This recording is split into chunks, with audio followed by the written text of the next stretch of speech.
to me, he was very kind to me. Okay producer గారు చెప్పండి sir. ప్రమోషన్స్కి hero support చేయట్లేదు అనేసి వినిపిస్తుంది, అది ఎంతవరకు వాస్తవం ఏంటి? సుధీర్ ఈరోజు కూడా రాలేదు.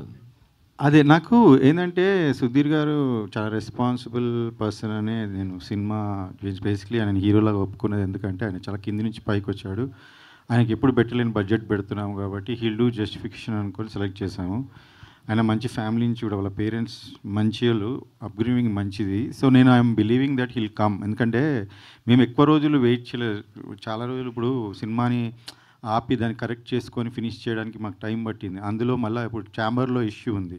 ఆ ఛాంబర్లో వాళ్ళు డిసిషన్ తీసుకునే వరకు నేను ఎక్కువ డిస్క్లోజ్ చేయలేను. So we are waiting for the chamber to take decision. Once it's come వచ్చేస్తాడు. ఆయనకి ఎందుకంటే ఆ డైరెక్టర్ ఆ టీంతో కొంచెం ఉంటే ఎట్లయినా కొంచెం తీసుకొని డిసిషన్ ఆయనకు కూడా టైం పడుతుంది కాబట్టి we are waiting. We don't have anything against him. Only ఒక పర్సన్ మంచి చేయలేదు, ఆయన మంచి రెస్పాన్సిబుల్ కాదు, బిహేవియర్ బ్యాడ్ ఉండే చాలా. ఇప్పుడు ఈమె ట్వీట్లనే మీరు చూడండి, ఆయన తీసేశాక 1 year బ్యాక్ తీసేశాక ఆయన సీన్లు లీక్ చేశాడు నెట్లో. ఏ సినిమా సీన్లు ఏ డైరెక్టర్ అయినా చేస్తాడు అలా సీన్లు లీక్ చేస్తే ఛాంబర్కి వెళ్తే ఛాంబర్ ఆయన పోలీస్ కంప్లైంట్ ఇవ్వమని ఇచ్చాం. ఫైల్ అయినాక ఈ రోజు కాక చెప్పలేను మీకు పోలీస్ కంప్లైంట్ ఫైల్ అయింది, కోర్టుకి ఆయన పంపించారని ఇప్పటిదాకా చెప్పలేదు. ఎందుకంటే అది సుధీర్ గారి లైఫ్కి ఎఫెక్ట్ అవుతుంది, ఒక మూవీకి ఎఫెక్ట్ అవుతుంది, ఇంతమంది కష్టాలు ఎఫెక్ట్ అవుతుంది నేను చెప్పలేదు. ఇప్పుడు నేను చెప్తున్నాను ఎందుకంటే ఎక్కువ రోజులు మనం దాచలేం. అలాంటివి అయినా ఒక 1 year కంప్లైంట్ ఇచ్చి మనం అది చేసినాక 1 year నుంచి సినిమా ఏ విషయంలోనే ట్రోల్ చేస్తున్నారు మీరు చూడండి. ఇప్పుడు ఈమె విషయంలో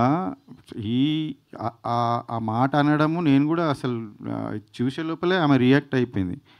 ఎందుకంటే she's like that, she's very straight.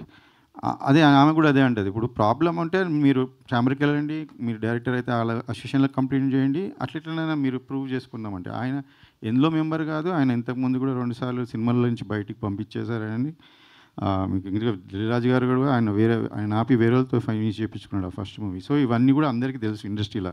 నేను కొత్తగా చెప్పాల్సిన, అందుకని ఆయన గురించి మాట్లాడి వేస్ట్, కొత్తగా చెప్పాల్సిన వేస్ట్. సో నేను రైట్ టైంకి నాకు చాలా సినిమా ఎఫెక్ట్ అవుతుంది.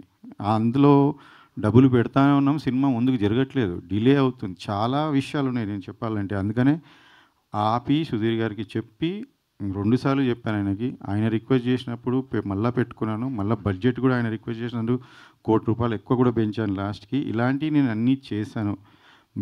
I'm 100% honest and fair and I believe in God. Everything happens for good.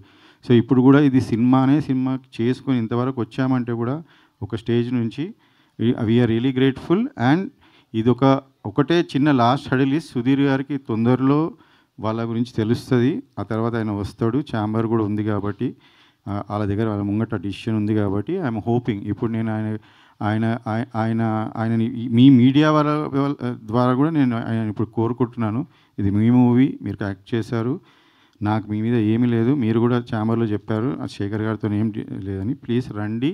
ఎందుకంటే ఈ మూవీని రీచ్ చేయడం, ఉన్న మంచి మెసేజ్, మంచి మూవీని ముందు చేసుకోవడంలో మీ పాత్ర కూడా ఉంటే మీకు సంతోషంగా ఉంటుంది. This is the best, I'm telling you, ఆయన క్యారియర్లోనే ఇది బెస్ట్ మూవీ సోఫా. సో ఆయన కూడా పార్ట్ ఆఫ్ దిస్ ఉంటే మాకు సంతోషమే. So I'm hoping that heal consider and he will come soon. Okay, మనకి ఇంకా ముందు ఈవెంట్లు ఉన్నాయి, వస్తారని ఆశిస్తున్నాను. ఓకే, ఇప్పుడు టీజర్ కూడా చూసాము. కాకపోతే టీజర్లో సుధీర్ ఇది జనరల్ వాయిసే ఉంది, అంత అండ్ డబ్బింగ్ ఏం చెప్పలేదా?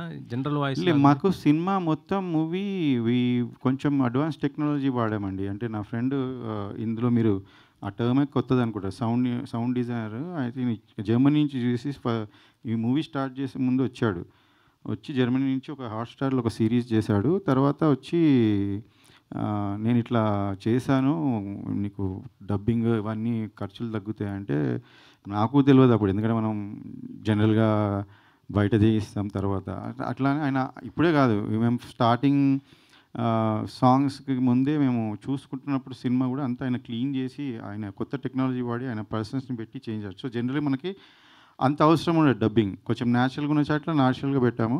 అయితే చాలామంది స్టార్స్ డబ్బింగ్ అట్లనే అయిపోయింది అండ్ మోస్ట్లీ ఆన్ సెట్స్ అయిపోయింది, ఎందుకంటే ఆయన కొత్త ఎక్విప్మెంట్ తెచ్చి వాడింది కాబట్టి మాకు అది హెల్ప్ అయింది. సింక్ సౌండ్లో ఏమైనా చేశారా? I clearly don't know that technology. ఆయన కొత్తగా జర్మనీ నుంచి వచ్చే వాడాడు, ఒక 3 పెట్టుకొని. ఈ విల్ నెక్స్ట్ ఈవెంట్కి ఆయన కూడా వస్తాడు, రాహుల్, ఆయన పేరు Rahul Alam. He's working for very big project. నేనే ఫస్ట్ సినిమాలో ఇంట్రడ్యూస్ చేయడం నేనే. So he work for me free. ఆయన ఆ టెక్నాలజీ అడగండి మీరు. ఓకే. శేఖర్ గారు, నాకు 2 క్వశ్చన్లు అండి. అంటే కథ మీరు ఫస్ట్ నుంచి ఉన్నారా? కథ డైరెక్టర్ చెప్పినప్పుడు మీరు అంటే కథ మీద ఇంట్రెస్ట్ తోటి సినిమా స్టార్ట్ చేశారా? లేకపోతే సుధీర్ కోసం చేశారా? లేదండి, ఇది ఏమైందంటే నాకు ఒక ప్రొడ్యూసర్ డబ్బులు ఇచ్చేది ఉంటే ఆయన ఆఫీస్కి వెళ్తే ఆయన నాకు అన్న ఒక లైన్ ఉంది, మంచి కథ ఇది, ఒకసారి వినండి అన్న, ఎట్లాగన్నా వచ్చారు కదా అంటే సరే అని విన్నాను. విన్నా అంటే ఒక లైన్ చెప్తారు కదా ఫస్ట్ 5-10 మినిట్స్ ఇలా ఇలా ఉంటుంది అని. దాని పరంగా బాగానే ఉంది. ఇక హీరోస్ ఎవరు ఏంది అనుకుంటున్నారంటే ఈయన రైటరు, ఆయన అంటే ఆయనను చూశాను ఫస్ట్. ఆయన నరేష్ అనగానే నేను డెఫినెట్గా ఈయనకు ఫస్ట్ మూవీ ప్రాబ్లం అయింది అది. లేదన్నా ఆయన కథనే కథ తీసుకొని మనం వేరే డైరెక్టర్తో చేద్దాం అన్నాడు. సరేనా, వేరే డైరెక్టర్ ఓకే అనుకొని మేము కూడా ఏమన్నా సరే లైన్ ఇది సో ఎట్లా ఇది మీరు చెప్పింది కదా ఫస్ట్ హాఫ్ సెకండ్ హాఫ్ అంటే సార్ నేను ఒక 45 ఏమంటారు దాన్ని మినిట్స్ అంతనే రాశాను, ఇంకా మిగతాది మీరు రైటర్స్ని ఇస్తే నేను కూర్చొని డెవలప్ చేసి ఇస్తాను ఒక 20 డేస్లో అన్నారు. అంటే సరే నేను ఆలోచించి చెప్తా 2 డేస్ తర్వాత, మరి హీరో అనుకుంటున్నారు అది ఇది అని. అంటే డైరెక్టర్ని వేరే వాళ్ళని కల్పించారు. ఆ డైరెక్టర్స్ కూడా కొత్తోళ్ళు. నేను ఇంతకుముందు కొత్తోళ్ళతో వర్క్ చేసి నాకు ఒక ఇబ్బంది అయితే నేను వద్దులే అని నేను ఆలోచిస్తున్న టైంలో హీరో అంటే ఇంక ముగ్గురు ఆప్షన్స్ ఉండే. 2 పెద్దోళ్ళు ఉండే. ఈయన సుధీర్ గారు వాళ్ళిద్దరికన్నా చిన్నగా ఉండే. అయితే నాకు generally that's what I'm very, నేను చాలా మిడిల్ క్లాస్ ఫ్యామిలీ నుంచి వచ్చినానండి. కష్టపడేటోళ్ళంటే నాకు ఇష్టం. వాళ్ళని కన్సిడర్ చేద్దామని ట్రై చేసి, లేకపోతే నాకు చాలామంది పెద్ద హీరోల ఫ్యామిలీస్ వాళ్ళ పిల్లలు చాలామంది తెలుసు నాకు, నేను అప్రోచ్ అవ్వచ్చు. కానీ ఇలాంటి రోలు నాకు అనిపించింది ఏంటంటే సుధీర్ క్యాన్ డూ ఇట్. ఎందుకంటే ఆయన హంగర్ ఆ చిన్న వచ్చిండు కాబట్టి ఆ హంగర్ ఉంటుంది. అంటే ఆ రోల్ని చూసినప్పుడు మనకి ఈ హీరో చేయగలుగుతాడు, హీరో నాకు జడ్జిమెంట్ ఉంది. ఎందుకంటే నేను చాలామంది సినిమాలు చూసి చెప్తుండే, ప్రివ్యూలోకి పోయి చెప్తుండే ఈ సినిమా ఆడుతున్నాను నేను ఆల్మోస్ట్ 90% కరెక్ట్ ఉండే దాంట్లో. సో నేను అట్లా సుధీర్ గారు అనగానే నేను ఓకే అన్న, ఆయనకి ఇది స్టోరీ నచ్చిందని ఆయన కూడా ఇంట్రెస్ట్ ఉండే ఓకే అని. ఇంకా అప్పుడు మీరు చెప్తూ 40% స్టోరీ ఉంది, 40% స్టోరీ తోటి మేము ఓకే చేసాం అంటున్నారు. అంటే సుధీర్ కూడా హీరోగా వచ్చినప్పుడు కూడా అంతే లైనే సార్, లైనే సుధీర్ కూడా లైనే ఫుల్ ఫ్లెడ్జ్ లేదు ఫుల్ స్క్రిప్ట్ కూడా రాలేదు. అది ఒక స్కామ్ అయింది సార్, నాతో స్కామ్ అయింది. అది ఏమైందంటే సుధీర్ యాక్చువల్లీ ఆ ప్రొడ్యూసర్స్కి డేట్స్ ఇచ్చాడంట. అది ఈ ప్రొడ్యూసర్కి ఎన్ని సినిమాలు చెప్పినా ఆయన నచ్చలేదంట. ఈ పర్సన్స్ స్క్రిప్ట్ చెప్పంగా ఆయన నచ్చిండంట. అప్పుడు నా డబ్బులు ఇస్తాను నాకు ఆఫీస్ పిలిచి నాకు ఈ స్టోరీ చూపించారు. ఇది ఆయన్ని ఒప్పుకున్నాడు, చెప్పిన నరేష్ ఒప్పుకున్నాడు, ఇది నేను డెవలప్ లేదన్న. తర్వాత నాకు ఎప్పుడు చెప్పారంటే రాసుకుంటా సుధీర్ రైటర్ కూడా ఉండే, మా రైటర్ నేను ఇద్దరిని పెట్టా, అందరు రైటర్లు చెప్పిన ఎందుకు ఇంత స్క్రిప్ట్ ఎందుకు లేదు అంటే అన్న అది సారు నాకు ఆయన ఏ స్టోరీ నచ్చలేదంటే లాస్ట్ సుధీర్ వేరేలో డేట్స్ ఇస్తాడంటే నన్ను తీసుకుపోయి కల్పించిండు. అప్పుడు ఏది చెప్పాలి, నా దగ్గర 2 స్టోరీలు ఉండే, ఒకటి చెప్పినా ఆయన నచ్చలేదు, ఇంకోటి ఇది అట్లనే చెప్పేసిన నచ్చిండు అని చెప్పారు. ఆ స్టోరీ ఇంకా నన్ను ఇరికిచ్చారు అలా. సో ఇది జరిగింది. సో నేను అది డెవలప్ చేయించుకున్నాను. ఈవెన్ ప్రీ ప్రొడక్షన్ 5 months వరకు హాఫే రాశారు, కానీ ఆ సెకండ్ హాఫ్ వాళ్ళకి వస్తలేదు.